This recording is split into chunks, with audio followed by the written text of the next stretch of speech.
And did you find out if there was a link between like hours spent gaming and well-being at all? So we found specifically that there is not a relationship between hours spent gaming Okay. and well-being, and that's in line with all of the best available evidence at this point. There are some studies, especially coming out of Oxford, that are much better than the one that I did, and they're pretty consistent at this point. That if you look at people overall and how much time they spend playing video games, it will not be meaningfully related to how they're feeling in their life, how they're doing. So it Wow, really okay. seems to be about the quality of your play and not the quantity of it. Wow, okay. That's really, I think a lot of people will find that really surprising because you would think people that play video games for like 5, 6, 7 hours a day is much more likely to have an impact on your mental well-being than just like 1 hour a day. I mean, you have kind of a higher dose in that. There is, yeah, if you are playing games in a way that isn't supporting your well-being, so say you're the kind of person who finds yourself very often kind of on tilt or whatever, and you're playing and you're frustrated and you're really not enjoying what you're doing, but you can't help but play anyway, and then you do that for a long amount of time, then yes, absolutely, that will have a bigger impact on your well-being. Right, But okay. most people who play video games, even for a long time, are doing it in a way that they enjoy. They're doing it with their friends. Some people are doing it as, yeah, indeed, a career or hobbyists, trying to, be a content creator. And that kind of play, we haven't found any evidence, and none of the best quality evidence that I'm aware of suggests that that's a problem for mental health. Right, okay. Yeah, yeah. It'd be interesting to look at that within content creators and streamers because I know when I stream for a brief period of time, like it could be a very lonely career choice. Like because obviously like physical interaction as well. Like you tend to go outside less, you're spending more time inside gaming.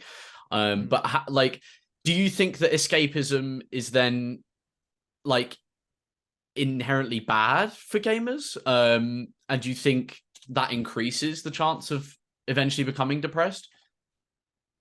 Yeah, that is one that I wish I had a better answer for you too, because I really think that's one of the kind of most interesting and important research areas. Right. I have, in separate studies of mine, found both relationships. There are people who can kind of escape from the real world, and we use the term compensation a lot. People aren't getting something from their daily life that they feel that they're missing, Mhm. whether that's a social relationship or the kind of feeling of control over their actions. If you're kind of stuck in a job that you're not happy about and feeling like you constantly doing what your boss tells you to do and never what you want to do. Um, this was, of course, a huge problem in lockdown as well.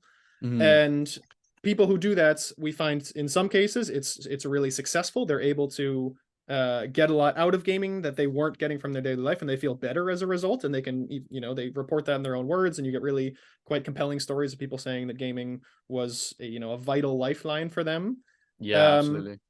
and then you absolutely get the kind of negative feedback loop where people are playing games such that it kind of reduces their opportunities for getting those life satisfactions in other areas. They're spending, because they spend so much time gaming, maybe their social networks decline a little bit, or their performance at work or school declines, and then suddenly they're not getting those benefits and those joys elsewhere, and that becomes kind of a vicious cycle.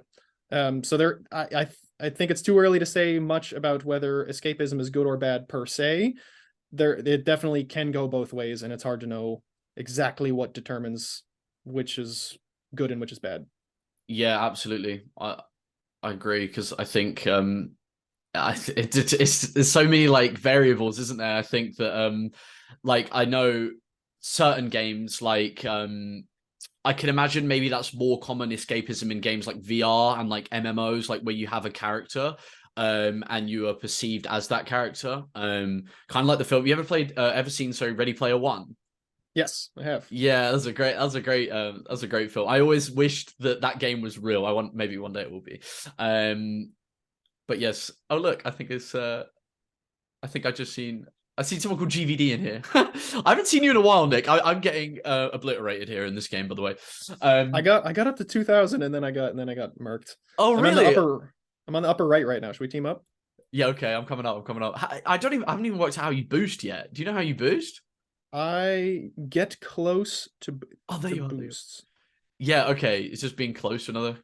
Okay, yeah, he's real close.